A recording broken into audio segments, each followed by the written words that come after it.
إن الحمد لله نحمده ونستعينه ونستغفره ونستهديه ونعوذ بالله من شرور أنفسنا وسيئات أعمالنا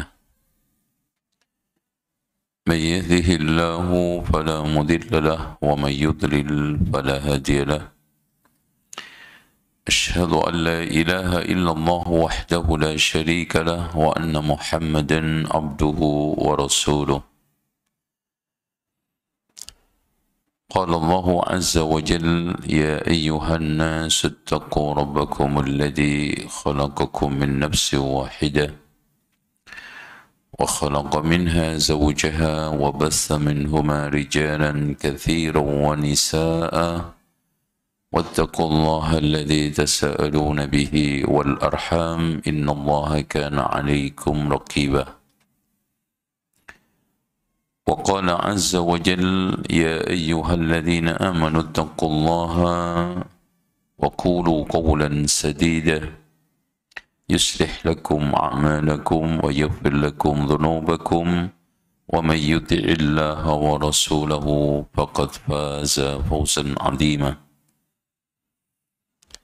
وقال تبارك وتعالى يا أيها الذين آمنوا اتقوا الله حق تقاته ولا تموتن إلا وأنتم مسلمون فإن خير الحديث كتاب الله وخير الهدي هدي محمد صلى الله عليه وسلم وشر الأمور محدثاتها وكل محدثة بدعة وكل بدعة ضلالة وكل ضلالة في النار. Para pemirsa dari TV-TV Sunnah seluruh Indonesia dan juga yang mengikuti dari luar negeri, serta ibu-ibu sekalian yang secara offline menghadiri kajian di Masjid Imam Ibnu Hajar Al-Asqalani, semoga kita mendapatkan keberkahan dan puasa kita diterima oleh Allah, serta qiyam kita, rukuk sujud kita, serta amaliyah sepanjang Ramadan senantiasa makbulah, diterima di sisi Allah. Amin ya rabbal alamin. Baik. Sebelum saya menyampaikan 3 hukum pokok dan penting ketika saat kita memasuki Ramadan, saya ingin sampaikan tentang masalah kaitannya dengan Lailatul Qadar. Lailatul Qadar dikatakan oleh Allah, Inna anzalnahu fi Lailatul Qadar.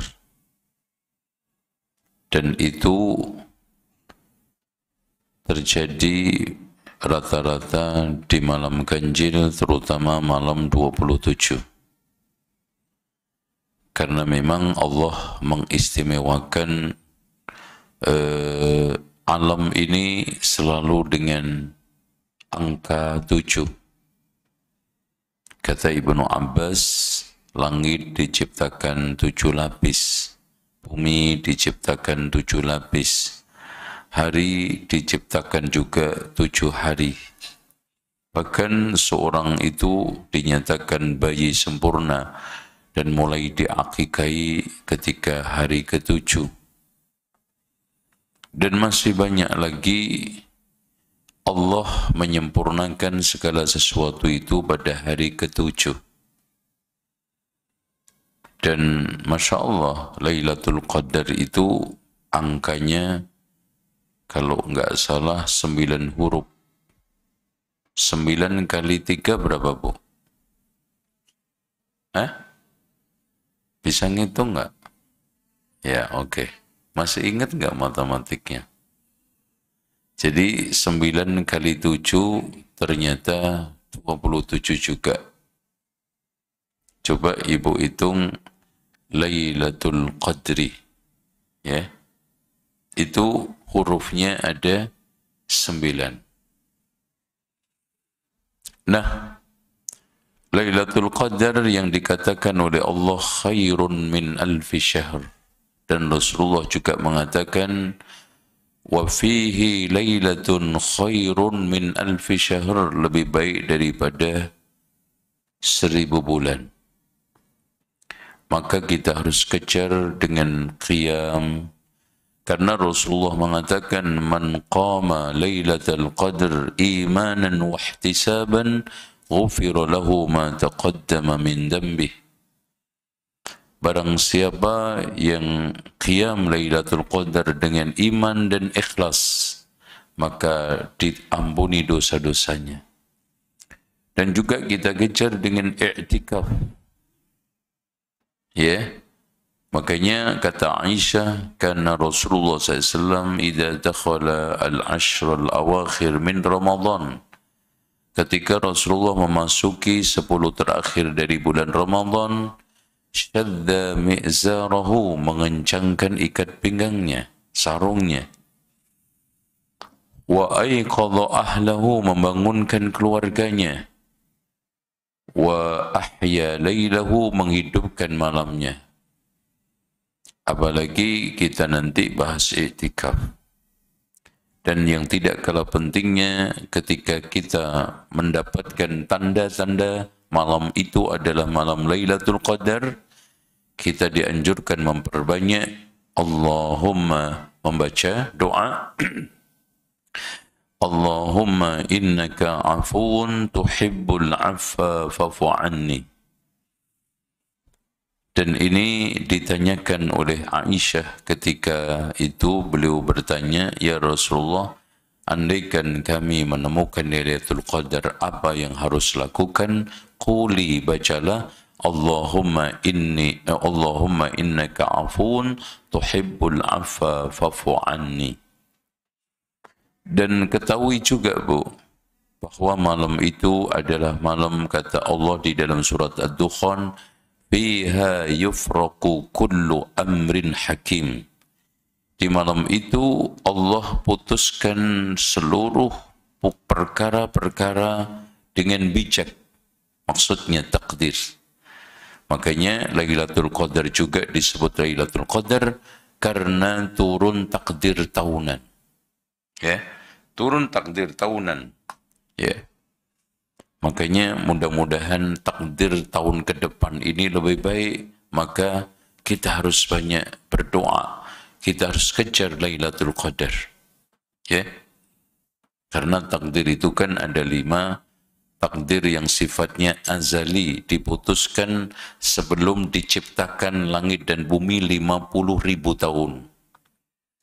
Kemudian yang kedua, takdir ketika anak Adam masih di tulang rusuk Adam, yang Allah ambil janji alastu bi rabbikum. Kemudian yang ketiga, ketika anak Adam ditiup rohnya di janin, diputuskan untuk 4 perkaranya itu.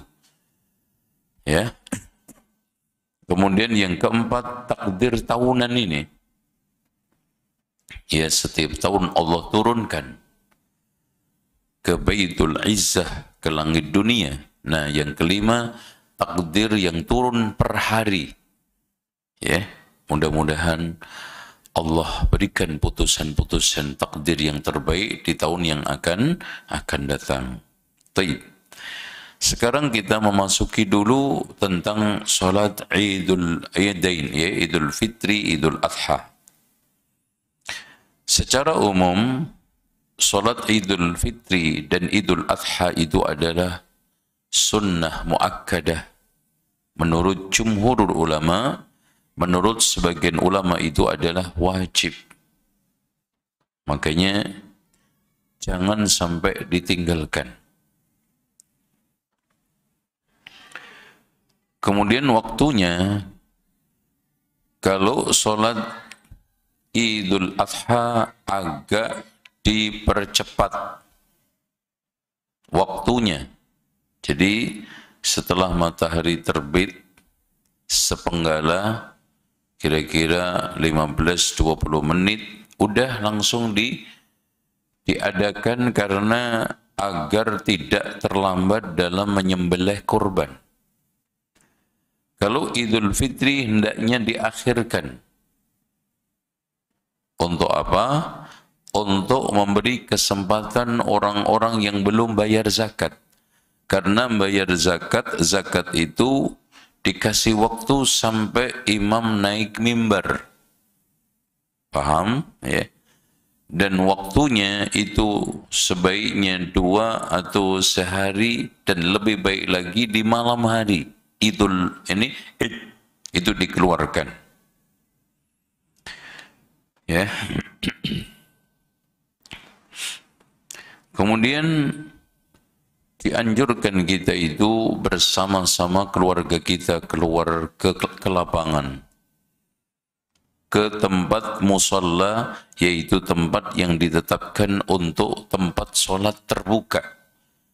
Kenapa sholat Id itu dianjurkan di tempat terbuka? Agar lebih bersyiar, agar lebih tampak, menggema, bersyiar, dan menunjukkan kebersamaan kaum muslimin. Makanya Rasulullah mengatakan, as-sawmu yawma tasumun, puasa itu bersama kalian berpuasa. Wal fitru yawma tuftirun, idul fitri bersama kalian berhari raya idul fitri.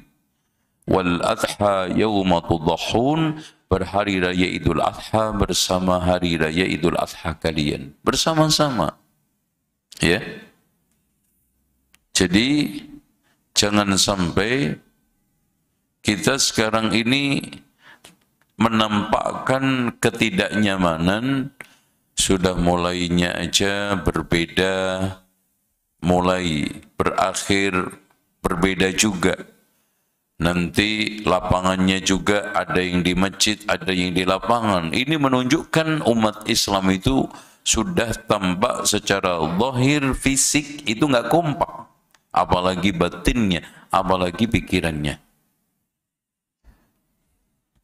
Dan sholat idul fitri, idul adha itu apakah pakai adzan dan qomat? Yang benar adalah tidak.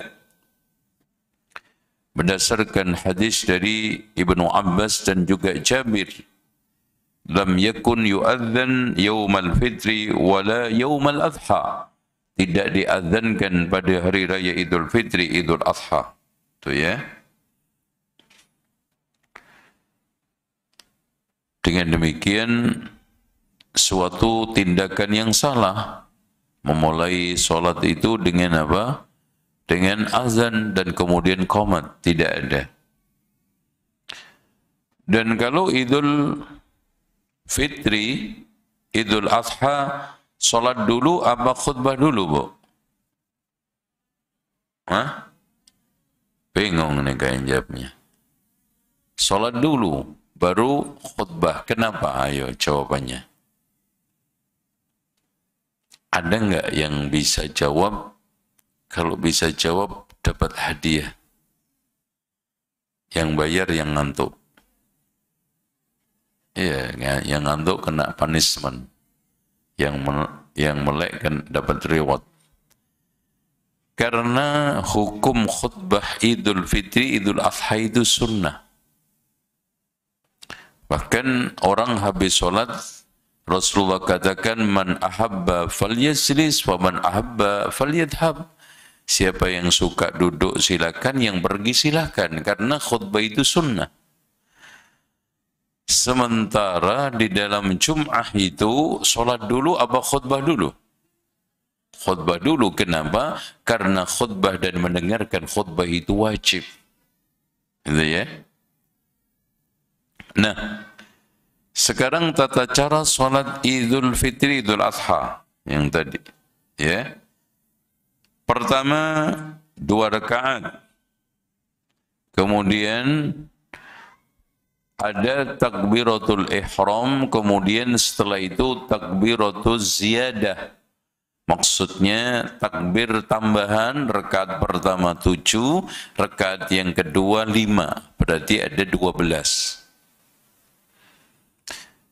Dan dianjurkan membaca surat yang sedang-sedang seperti Al-Ghashiyah sama mungkin Sabbihis, ya. Itu. Dan juga surat-surat yang lainnya terserah, ya. Intinya disesuaikan dengan kondisi jamaahnya. Nah, kemudian hal-hal yang disunahkan ketika sholat Idul Fitri, Idul Adha. Diperhatikan. Yang pertama mandi.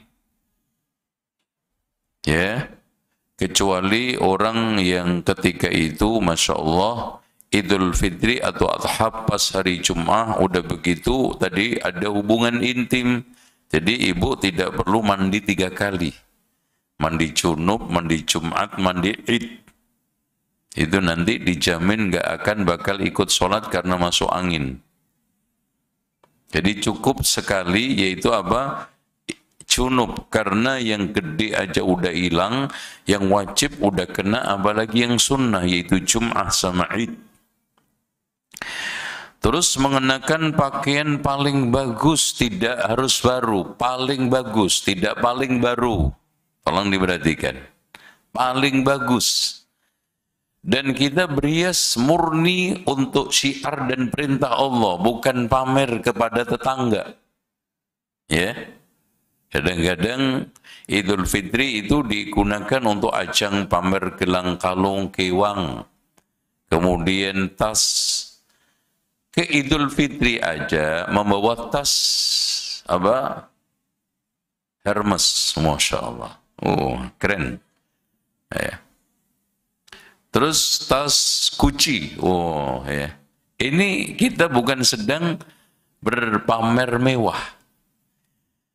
Kemudian belum lagi nanti beli gelangnya baru tiap saat, membenahi kudungnya biar kelihatan. Cielah, kan gitu, ya. Terus kemudian yang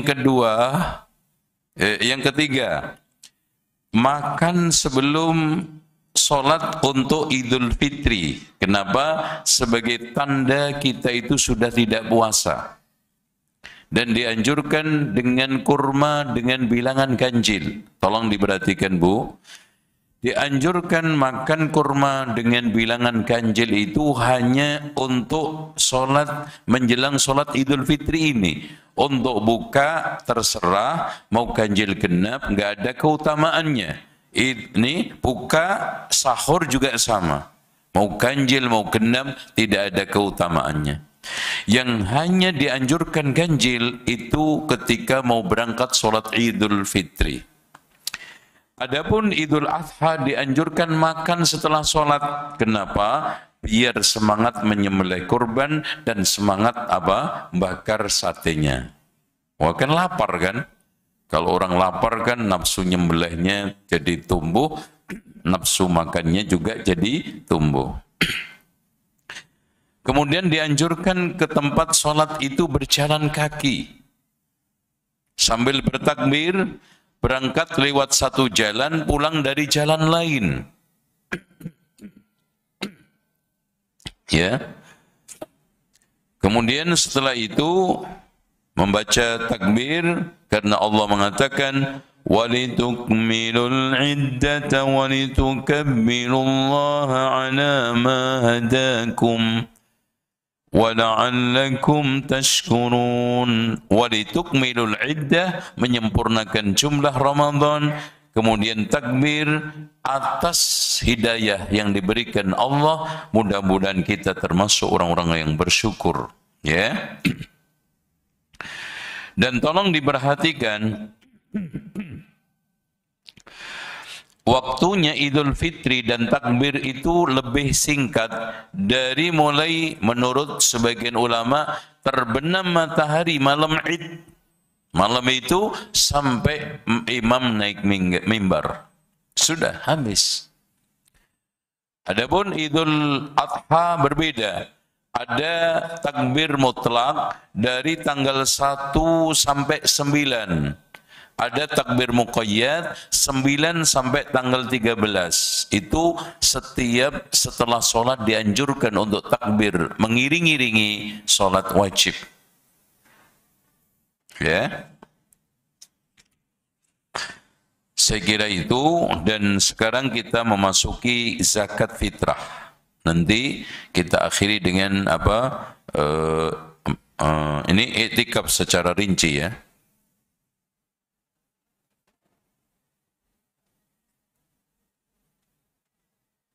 Baik.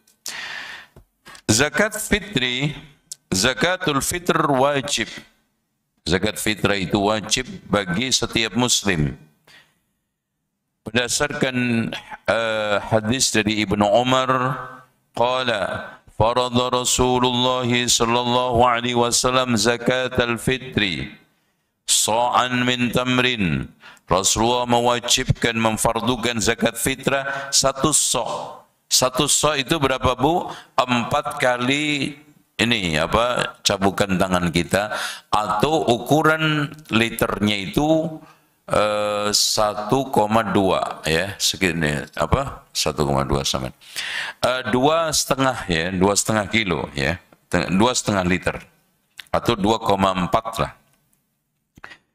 Terus kemudian awsa'an min sya'ir 'alal 'abdi, satu sa' dari sya'ir, awsa'an min tamrin ya, 'alal 'abdi, budak juga wajib, wal hurri, orang merdeka juga wajib, wal dzakari wal unsa, laki perempuan, was saghir, bayi yang baru lahir. Makanya barang siapa yang anaknya lahir pada malam hari raya Idul Fitri, maka dia sudah ada kehidupan, wajib untuk membayar. Wal kabir, yang juga dewasa, minal muslimin, dari kaum muslimin, dan termasuk yang wajib adalah orang-orang yang menjadi tanggung jawab kita, anak, istri, termasuk pembantu-pembantu kita yang ikut kita, itu wajib membayar zakat, adalah majikannya. Wa amara biha an tuadda qabla khurujin nas ila shalah, diperintahkan untuk mengeluarkan ketika orang-orang itu menjelang keluar ke salat. Makanya sampai ditunggu imam itu naik mimbar.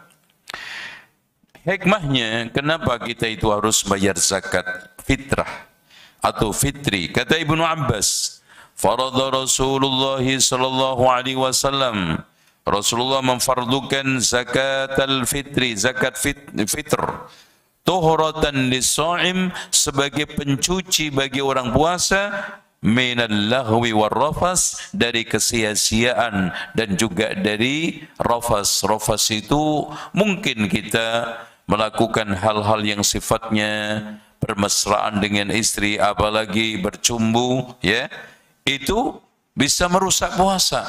Makanya disempurnakan dengan apa? Zakat. Wa tu'matan lil masakin, dan sebagai makan untuk orang-orang miskin. Makanya menurut pendapat yang kuat seperti yang dikuatkan oleh Imam Ibnu Taimiyah dan yang lainnya, maka zakat fitr itu tidak boleh diberikan kecuali untuk orang miskin. Faman addaha, makanya dalam siapa yang sekarang ini jadi panitia zakat fitr ya, zakat yang sekarang dikeluarkan pada waktu Idul Fitri itu tidak boleh ambil, karena aghnuhum 'anit tawaf bihadzal yaum, cukupkan mereka dengan zakat fitr ini di hari raya untuk tidak minta-minta yang miskin itu. Nah ini fenomena yang aneh, kadang-kadang panitia itu ngangkut, Masya Allah, beras zakat fitr itu sampai sempoyongan, itu pun diambil yang bagus-bagus berasnya. Ya, diambil yang rojo lele, diambil yang bagus, sementara yang kualitas-kualitas sedang atau biasa diberikan kepada fakir miskin, kembali lagi menjadi raskin. Faman addaha qabla shalah, siapa yang menunaikan sebelum salat, fayya zakatun maqbulatun. Nah, jadi zakat itu harus disampaikan sebelum salat, diterima. Tapi waman addaha ba'da shalah, barang siapa yang membayarnya setelah salat, fayya shadaqatun minas shadaqah, itu sedekah biasa. Jadi sedekah biasa. Dengan demikian saya ingin tegaskan lagi, tajibu 'alal khurri ya, Zakat fitr ini wajib atas orang merdeka muslim yang memiliki kecukupan bahan pokok semalam hari raya itu. Wajib itu. Watajibu alaihi ala nafsihi, wajib bagi dirinya yang wajib nafkah anak istrinya pembantunya ketika mereka itu muslim. Oke. Nah, takarannya tadi satu sok itu 2,4 atau 2,5 liter, ya. Kemudian waktu mengeluarkannya itu 2 hari atau menjelang sholat Id. Ya, ini diperhatikan, ya. Diberikan kepada orang-orang fakir miskin. Dan yang berikutnya, tata caranya harus kita bayar pakai bahan pokok, ya. Tolong ibu-ibu sekalian. Kita biasakan ya ayyuhalladzina amanu la tuqaddimu baina yadayillahi wa rasuli. Wahai orang-orang yang beriman, jangan kamu lancang mendahului Allah dan Rasulnya. Rasulullah memerintahkan ngasih bahan pokok, ya bahan pokok, jangan pakai uang. Contoh fidyah, memberi makan, bukan memberi uang. Memberi makan. Ada yang bayar uang. Kita disuruh memberi makan atau memberi uang? Makan. Dan kalau bahan pokok disulap untuk menjadi uang itu sulit. Pastinya akan potensi besar digunakan untuk menutupi kebutuhan hidupnya. Tapi kalau uang bisa saja nggak nyasar ke bahan pokok. Kadang ada yang digunakan untuk beli mercon cucunya. Kan bahaya, zakat fitrah dibuat beli mercon. Ya itu masih mending, kadang dibeli rokok. Coba. Dan dibeli hal-hal yang aneh-aneh. Tapi kalau kita berikan kurma, gandum, atau di Indonesia beras, insya Allah dia akan menjual juga, cari pelanggannya repot, ke tetangganya juga nggak enak. Pak, Bu, saya mau jual beras zakat, kan gitu. Terus bisanya harga bisa jatuh. Ya udahlah, buat simpenan untuk makan daripada besok beli beras repot. Nah gitu. Tapi kalau dia megang uang beda pikirannya. Gitu. Makanya dianjurkan untuk diberikan kepada fakir miskin berupa apa? Berupa bahan pokok, bukan uang. Itu ya yang sahih.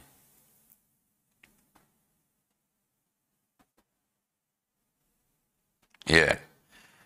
Baik, sekarang hadirin sekalian yang dirahmati oleh Allah, kita akan mempelajari hal-hal yang kaitannya dengan i'tikaf sekarang.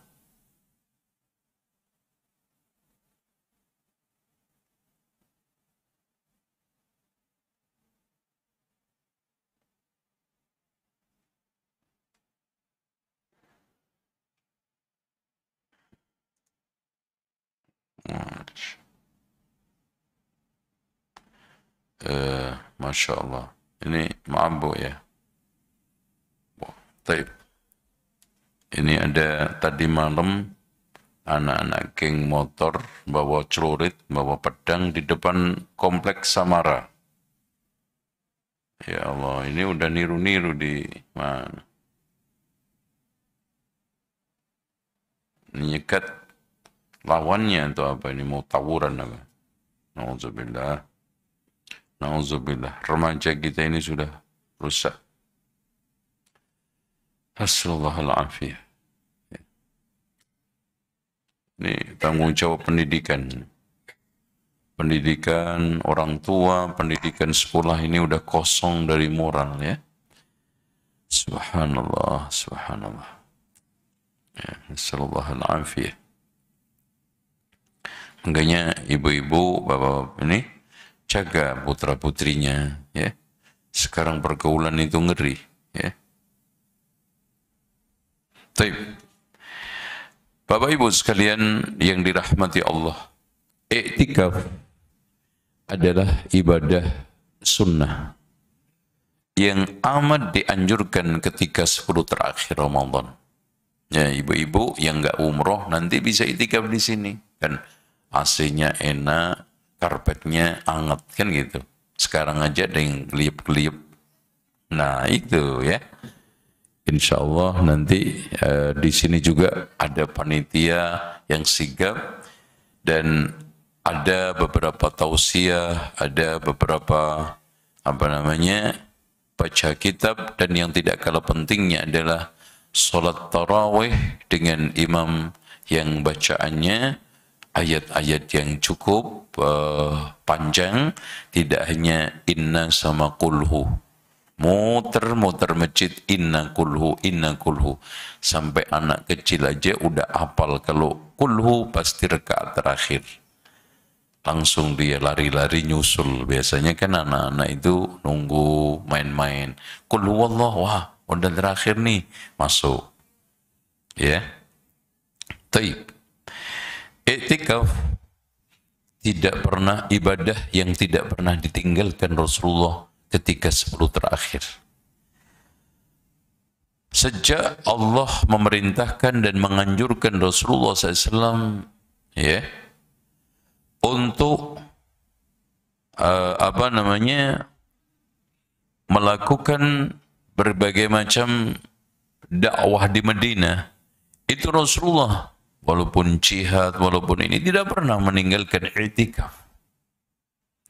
Bahkan mengajak istri-istrinya juga i'tikaf. Justru pernah Rasulullah SAW tidak i'tikaf di suatu ketika Ramadan, diqadha lagi di bulan Syawal. Masya Allah. Makanya Rasulullah SAW, man kana i'takaf ma'i, barang siapa yang i'tikaf bersamaku, falya'takif al-ashr al-awakhir, hendaknya i'tikaf di 10 terakhir. Ya, masuknya itu malam 21 ya. Sekarang kita malam 21 sudah masuk. Wa qad ra'aitu hadhihi al-lailah summa unsituha. Saya mendapatkan mimpi bahwa malam ini itu Lailatul Qadar. Lailatul Qadarnya malam ini, tapi akhirnya aku terlupakan. Wa qad ra'aituni asjudu min sabihatiha. Saya ketika itu melihat saya sujud di paginya fi ma'in watinin, ya, pagi-pagi sedang dalam keadaan tempat sujud itu ada air dan berlumpur karena masjidnya Rasulullah itu terbuka dan itu sedang hujan. Faltamisuha fil ashril awakhir, carilah di 10 terakhir, waltamisuha fi kulli witrin, dan carilah Lailatul Qadar itu pada setiap malam ganjil. Makanya Abu Hurairah mengatakan bahwa Rasulullah SAW biasanya i'tikaf setiap bulan Ramadan selama 10 hari. Namun pada tahun beliau meninggal, beliau beriktikaf selama 20 hari. Masya Allah. Jadi tahun Rasulullah meninggal bulan Rabiul Awal, berarti ketika itu kapan? Ramadan, terus kemudian Syawal, Dzulqa'dah, Dzulhijjah, Muharram, Safar, Rabiul Awal. Setelah itu meninggal beliau. Nah, Ramadan tahun ini sebelum meninggal itu i'tikaf 20 hari.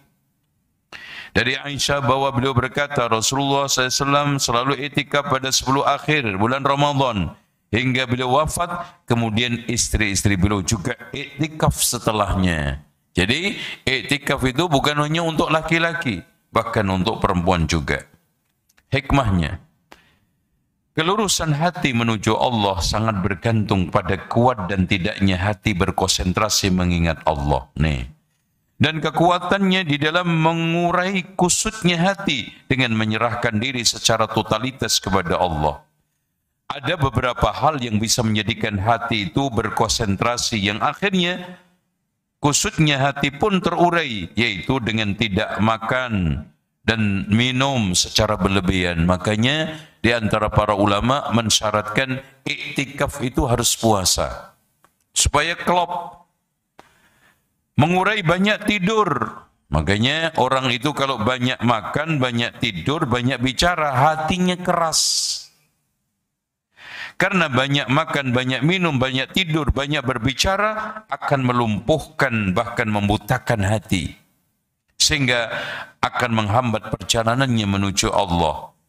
Maka dengan rahmat dan Allah atas hambanya, dia mensyariatkan ibadah puasa untuk membersihkan hati dari noda-noda syahwat yang menghalangi dia menuju kepada Allah. Kemudian mensyariatkan iktikaf yang bertujuan untuk menambat hati agar konsentrasi menghadap Allah dan menyendiri untuk mengingat Allah, menghentikan berbagai macam kesibukan yang terkait dengan urusan makhluk. Kenapa, Bu?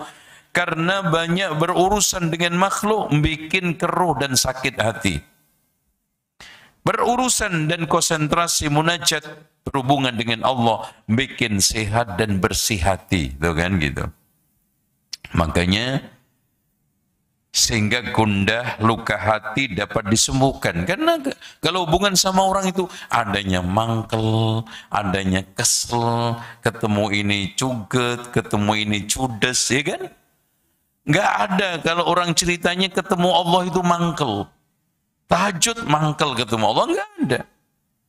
Nah dari situlah kenapa hati itu banyak penyakit. Yang dendam, yang iri, yang hasad, yang dengki, itu kenapa? Karena ketemu si fulan, aduh mobilnya baru, akhirnya muncul, aduh kan gitu. Yang ini ganti perhiasan, yang ini punya barang baru. Berhubungan dengan makhluk itu banyak yang bikin keruh dan sakit hati. Berhubungan sama Khalik bikin sehat dan bersih hati. Nah, iktikaf ini cara yang terbaik. Munajat, konsentrasi, duduk, merenung, ya. Makanya kalau sekarang iktikaf, jangan jualan lagi. Ini udah iktikaf di masjid masih onlinean. Pesan kurma masih dilayani. Ya, pesan baju baju hari raya dilayani. Ini namanya marketplace. Ini berganti dari rumah pindah ke masjid. Masya Allah, ini melakukan dua kejahatan loh, Bu. Jual beli di masjid, kemudian iktikaf melakukan muamalah itu. Ya, hati-hati. Dan iktikaf itu hukumnya sunnah muakkadah, ditekankan di 10 terakhir bulan Ramadan dan menjadi wajib kalau dia itu nadar. Kayaknya pernah Umar bin Khattab nadar di zaman jahiliyah untuk i'tikaf di Masjidil Haram. Rasulullah mengatakan, "Aufi nadaraka wa'takif lailatan." Penuhi nadarmu dan i'tikaf satu malam. Dan syarat i'tikaf itu tidak sah kecuali seorang muslim berakal, balik, niat dan dilakukan di dalam masjid. Para ulama berbeda pendapat apakah seorang beriktikaf harus dalam keadaan puasa, ya. Tempatnya di masjid, meskipun khusyuk, Masya Allah, zikir terus, tapi iktikafnya di pos kamling, nggak sah. Udah anak iktikaf di kafe aja, Pak, nggak boleh. Dan makin diutamakan iktikaf di 3 masjid, Al-Masjidul Haram, Al-Masjidul Nabawi, dan Al-Masjidul Aqsa. Apalagi, Masya Allah, dikatakan di sana ketika kita bisa umrah, al-umratu fi Ramadan ta'dilu hajjatan ma'i. Umrah di bulan Ramadan seperti haji bersamaku, atau seperti haji. Ya. Terus waktunya masuk malam tanggal 21, keluar malam Id, atau intinya ketika sekarang ini masuk maghrib, sudah diumumkan hilal Idul Fitri, sudah mulai boleh keluar. Tapi diutamakan keluar di subuh, setelah subuh pulang. Nah, amalan-amalan yang dianjurkan memperbanyak ibadah, sholat, tilawah, membaca buku, menjauhkan dari ucapan kotor, apalagi berdebat, mencela, memaki, berdiam diri di masjid, dan amalan-amalan yang dibolehkan keluar dengan suatu kebutuhan, ya mengantarkan istri makan minum di rumah atau ambil makanan ke rumah karena di sini enggak, di masjid enggak ada, umpamanya merapikan rambut, memotong kuku dan yang lainnya, dan melepas kepulangan keluarganya. Amalan yang dimakruhkan, makruh ketika itikaf, ngobrol, namimah, ghibah, ya, hal-hal yang membatalkan. Satu, keluar dari masjid tanpa ada hajat kebutuhan. Kedua, melakukan hubungan intim, tidak di masjid ya di rumah. Kalau di masjid ya keterlaluan ya. Apalagi ghibah ini mabuk, murtad, itu jelas batal ya. Saya kira itu. Nah, tentang masalah kaitannya dengan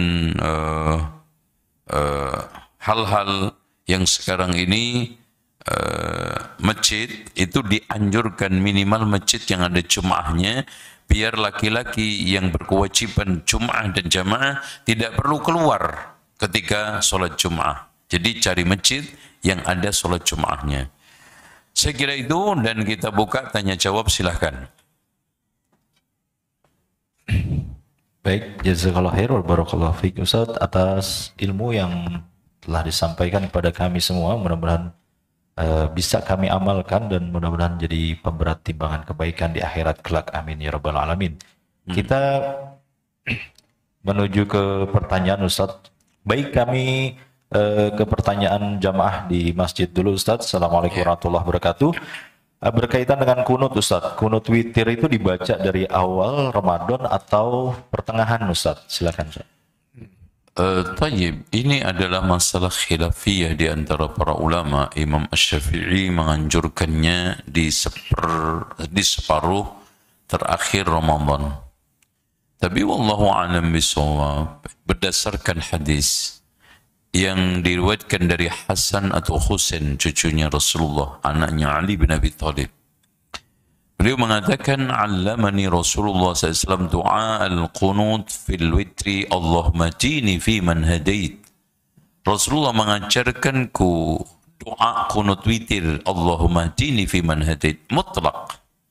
Oleh karena itu, boleh dibaca di dalam salat witir, setelah ruku, di luar Ramadan dan di dalam Ramadan, atau ditekankan, diutamakan separuh terakhir dari bulan Ramadan. Dianjurkan, meskipun separuh pertama bukan nggak boleh.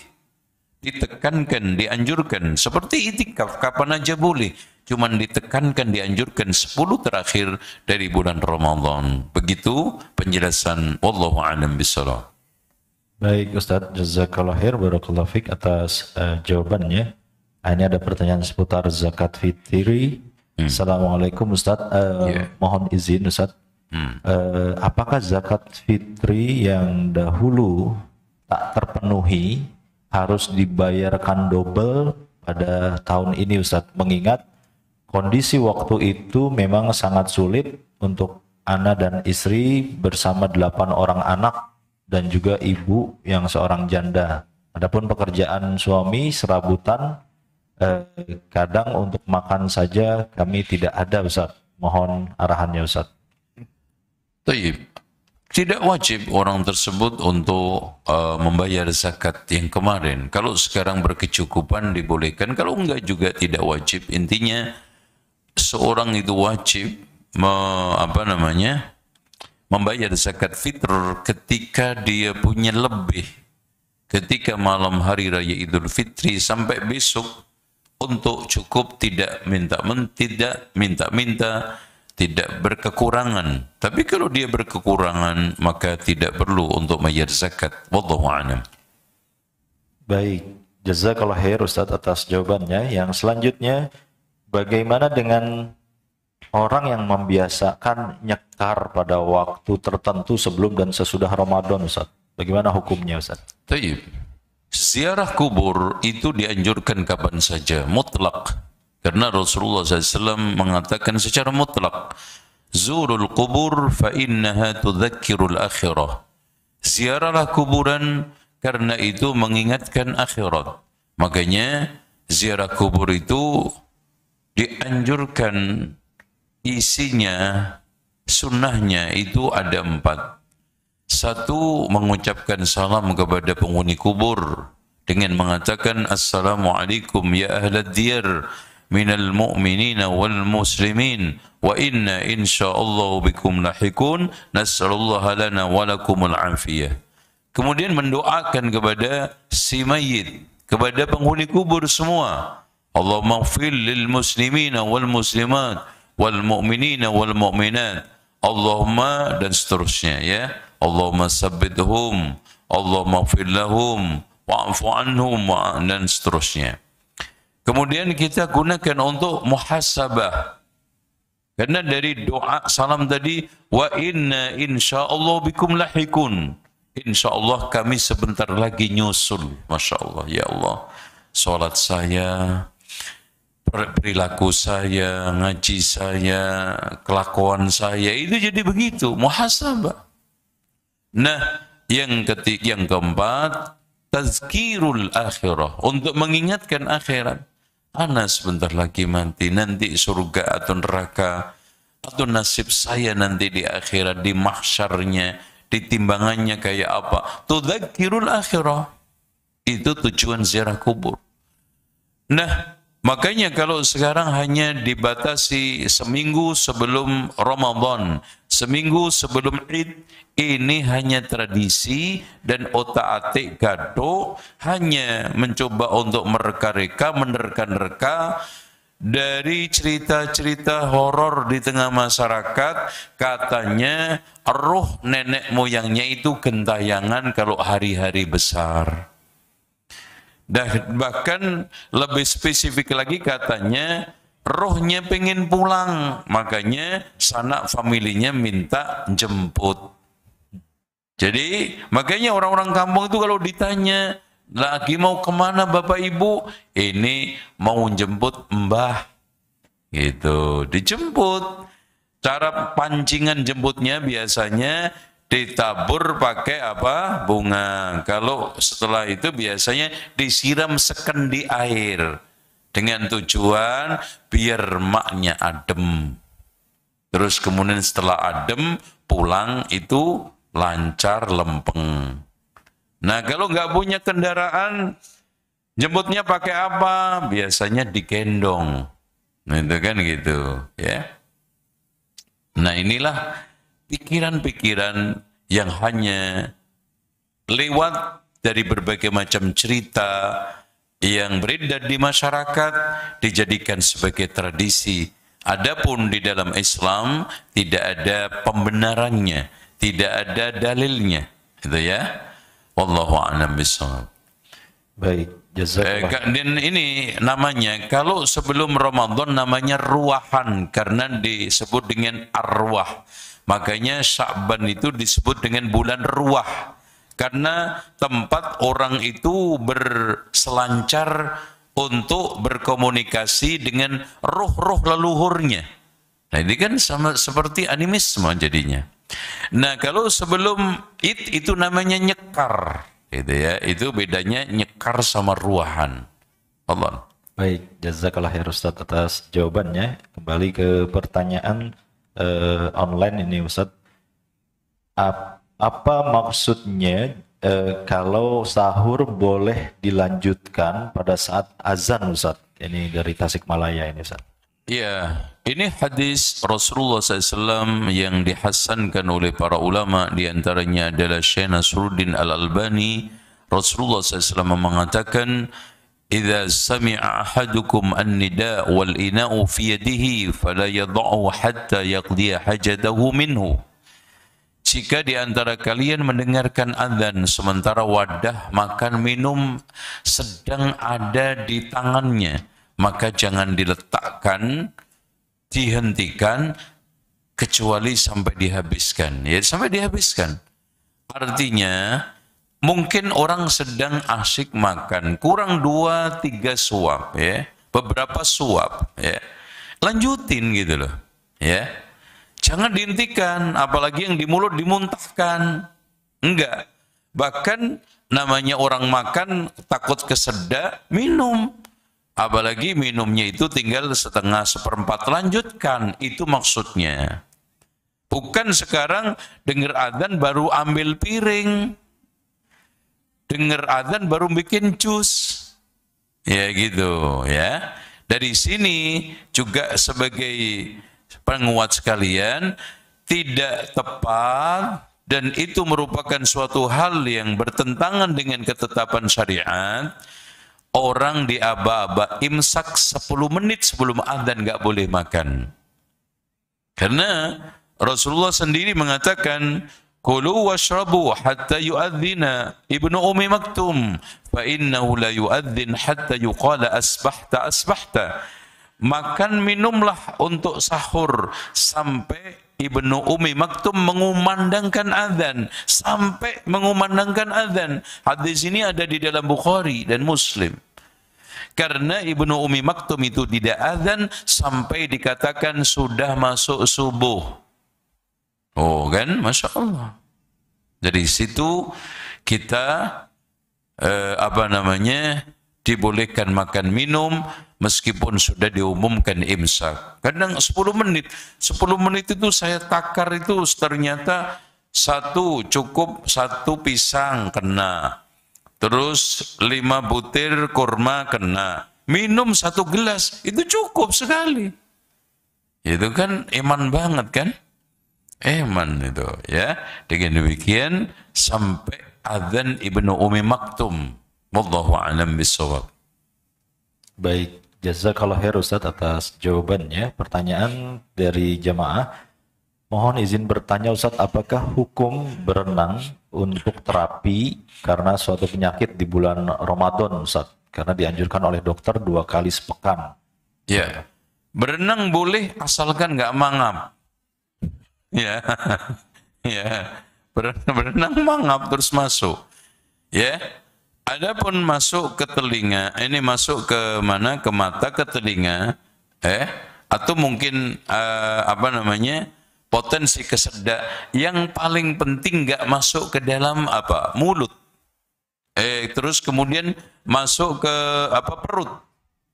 Karena gini Bu, ada kaidah. Puasa itu batal karena masuk ke perut, dan sholat itu batal karena keluar dari perut. Jadi, sesuatu yang keluar dari perut membatalkan sholat, sesuatu yang masuk ke dalam perut membatalkan puasa. Itu kaidah. Hanya itu aja dihati-hati. Hanya seperti orang mungkin ya, di kampung-kampung kan suka buang hajat di sungai sambil berendam, boleh enggak? Enggak apa-apa. Itu enggak akan batal. Kenapa? Enggak mungkin ada orang ceritanya minum dari bawah. Itu kan mungkin enggak masuk. Yang penting masuk enggak ke perut. Ya, sehingga di sini juga dibolehkan orang yang kena penyakit asma menggunakan oksigen semprot, karena itu hanya ke paru-paru, tidak sampai ke perut. Ya. Wallahu a'lam bishawab. Meskipun sekarang ini rokok beda, karena rokok itu ada jurm itu ada zatnya yang tampak, ya, sehingga di sini batal. Ada orang yang ngeyel, Pak, bukannya itu juga kita kena asap knalpot juga lebih banyak, kalau gitu batal dong Pak. Kalau asap knalpot itu nggak sengaja, kecuali antum emut itu knalpotnya, mangap. Beda, ini rokok dimut kok, diisep. Sementara sekarang kita terpapar asap knalpot itu tidak sengaja, gitu. Tidak ada unsur kesengajaan, ya beda. Ya, dengan demikian kena asap knalpot yang tidak sengaja itu tidak batal, kecuali tadi ya, kalau ada orang nyetel motor udah mangap ya, itu batal sama dengan rokok. Itu wallahu a'lam bishawab. Ada lagi?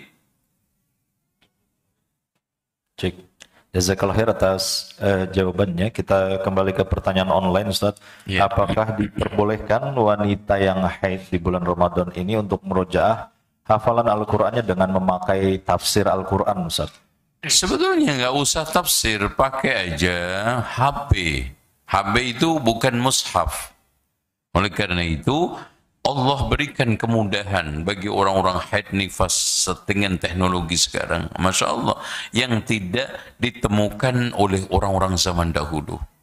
Yaitu apa? Membaca Al-Quran lewat mushaf.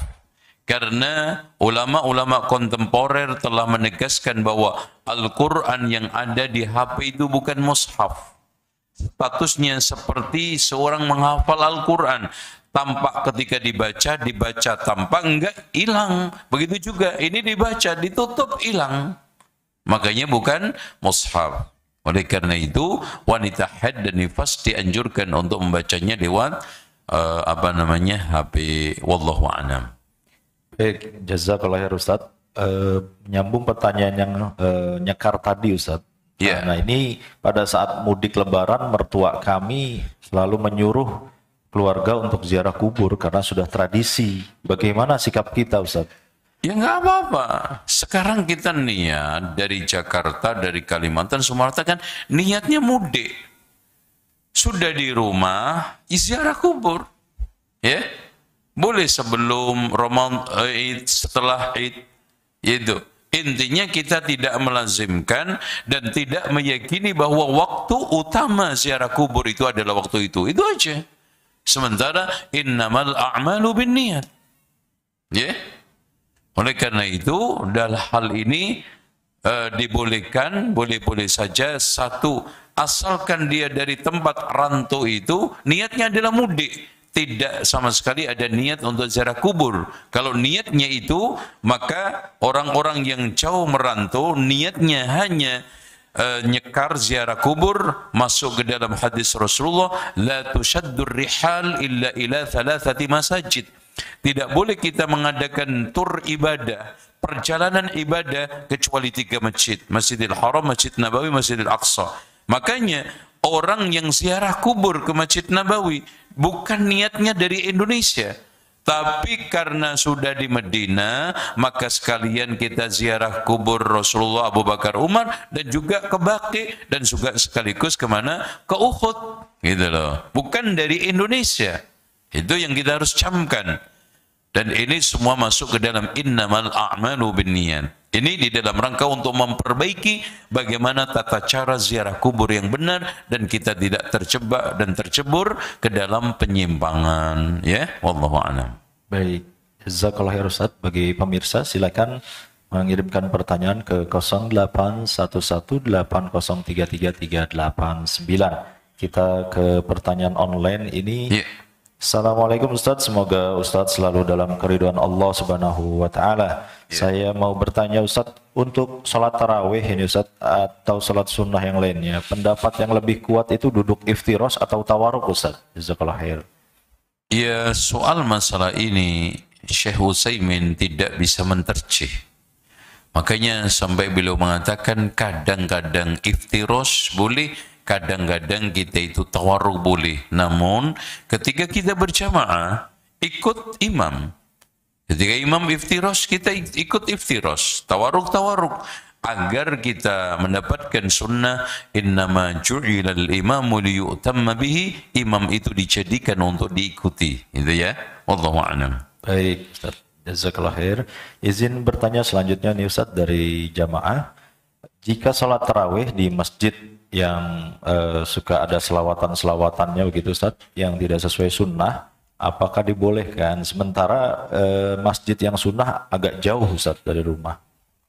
Kita di sini bisa menggunakan atau cara begini. Kalau kita bisa ke sana, alhamdulillah. Kalau tidak, kata Al-Hasanul Basri, salli ma'ahu wa alaihi bid'atuhu. Salatlah bersama mereka.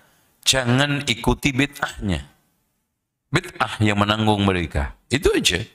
Insya Allah dengan cara seperti itu, salat semua insya Allah benar. Asalkan sekarang ini tidak racing ya. Yang ada 21 rakaat selesai dalam 7 menit. Itu gayanya cundal-cundil, cendat-cendit, gepek-gepek, mencolot. Itu ya. Kalau gaya seperti itu jangan diikuti. Karena tidak tumak nina. Dan ketika sholat itu tidak tumak nina, maka tidak ada sholat baginya. Maka ketika Rasulullah SAW ketika melihat seorang sholat tidak tumak nina, Setelah selesai dia mengucapkan salam, Assalamualaikum. Dijawab Rasulullah, Waalaikumsalam. Rasulullah mengatakan, irji fasalli fa innaka lam tusalli. Kembalilah kamu untuk sholat, kamu belum sholat. Dia balik lagi, mengucapkan salam lagi. Rasulullah katakan, irji fasalli fa innaka lam tusalli. Sampai 3 kali. Akhirnya orang tersebut, ya Rasulullah, saya tidak bisa lebih baik daripada ini. Akhirnya diajarkan Rasulullah untuk sholat dari mulai takbiratul ihram sampai salam secara baik. Makanya sekarang ini yang rukuknya enggak tumaknina, sujudnya enggak tumaknina, kadang sujud aja baru aja mungkin belum nyentuh lantai udah mental lagi. Jadi kayak bola pingpong. Ini sholat macam apa? Ini naik turunnya cepat banget kayak ayam matok makanan. Kan semuanya salah. Dan itu sholatul munafikin. Sholat munafikin itu sholat yang duduk menongkrongi matahari. Ketika mau tenggelam, yusalli arba'an, ya, wala yadhkurunallaha illa qalila, tidak berzikir kepada Allah kecuali sedikit. Ya, nasallallahu al-afiyah. Ada lagi? Mungkin terakhir. Halo, cek. Ya, ini terkait fidyah dan itikaf ini Ustaz. Ya. Yang pertama, orang tua saya selama Ramadan ini, tahun ini, tidak berpuasa karena sakit Ustadz. Apakah dibolehkan bayar fidyah oleh anaknya? Terus yang kedua, jika itikaf namun tidak menginap Ustadz, apakah itu dinamakan itikaf juga dan berpahala Ustadz? Baik. Perlu diketahui bahwa orang yang sekarang ini jompo, nggak kuat puasa, maka kewajibannya adalah fidyah. Dan boleh dibayarkan oleh anaknya karena anak itu berkewajiban memberikan nafkah kepada orang tuanya bila orang tua nggak mampu. Ya itu ya. Ini dilakukan oleh Anas bin Malik karena saat dia jompo tidak kuat puasa di akhir hayatnya, setelah Ramadan dia kumpulkan 30 fakir miskin, dimasakkan sekali makan kemudian selesai. Itu caranya yang paling simpel. Nah, adapun yang kedua tentang apa tadi? Tentang itikaf yang pulang pergi gitu Ustaz. Ya. Ya, kalau seperti ini kita hanya berharap mudah-mudahan dia mendapatkan, tetapi secara sempurna itikaf tersebut tidak bisa dikatakan itikaf karena keluar masuk. Ya, oleh karena itu walaupun begitu bukan berarti ya udahlah nggak usah. Ya, Anda sekarang masih bisa datang di malam hari, kemudian ikut tafakkur, zikir, qiyamul lail, lebih baik daripada tidak sama sekali. Tapi kita hanya berharap mudah-mudahan Allah merahmati dia dan mendapatkan bagian dari fadilah i'tikaf. Itu aja ya. Wallahu a'lam. Baik, jazakallahu khair Ustaz atas jawaban-jawaban dari pertanyaan pada pagi hari ini. Insya Allah mudah-mudahan bermanfaat buat kita semua dan kami berikan waktu pada Ustaz untuk ikhtitam. Pada Ustaz dipersilahkan. Baik. Alhamdulillah dari awal sampai akhir menjelang zuhur kita telah menuntaskan 4. Yang pertama soal masalah Lailatul Qadar. Kemudian yang keduanya adalah salat Id Al-Fitri Idul Adha, yang ketiganya adalah zakatul fitri, dan yang keempatnya adalah i'tikaf. Dan mudah-mudahan kita bisa menyempurnakan 4-4-nya, mengejar 4-4-nya ini dengan baik, dan masih ada kesempatan tinggi, kesempatan luas, kesempatan besar buat kita sambil terus memohon kepada Allah, ya Allah berikanlah saya kemampuan dan pertolongan untuk bisa menyempurnakan seluruh ibadah bulan Ramadan ini sampai akhir daripada Idul Fitri secara sempurna. Mohon pertolongan kepada Allah. Karena tanpa ditolong Allah, dibantu Allah, kita tidak ada apa-apa dan bukan siapa-siapa dan tidak bisa melakukan apa-apa. Inilah fadilahnya kenapa setiap perbuatan baik kita dianjurkan baca bismillah, karena kita minta bantuan, pertolongan, kekuatan dari Allah agar dibantu, ditolong, dikuatkan melakukan perbuatan baik tersebut. Kita akhiri dengan doa kafaratul majlis. Subhanakallahumma wa bihamdika asyhadu an la ilaha illa anta astaghfiruka wa atubu ilaik. Wassalamualaikum warahmatullahi wabarakatuh. Waalaikumsalam warahmatullahi wabarakatuh. Jazakallah khair. Silakan pulang Bu, nggak ada snack ya. Ya, insyaallah. Jazakallah khairan pada pemirsa semua, dan kami mohon maaf ada beberapa pertanyaan, mungkin 1-2 yang belum terjawab, insyaallah kami akan angkat di pertemuan selanjutnya, dan secara online masih ada 1 atau 2 pertemuan dari kajian beliau di hari Rabu sore, insyaallah ta'ala bisa mengikuti secara online atau datang ke masjid.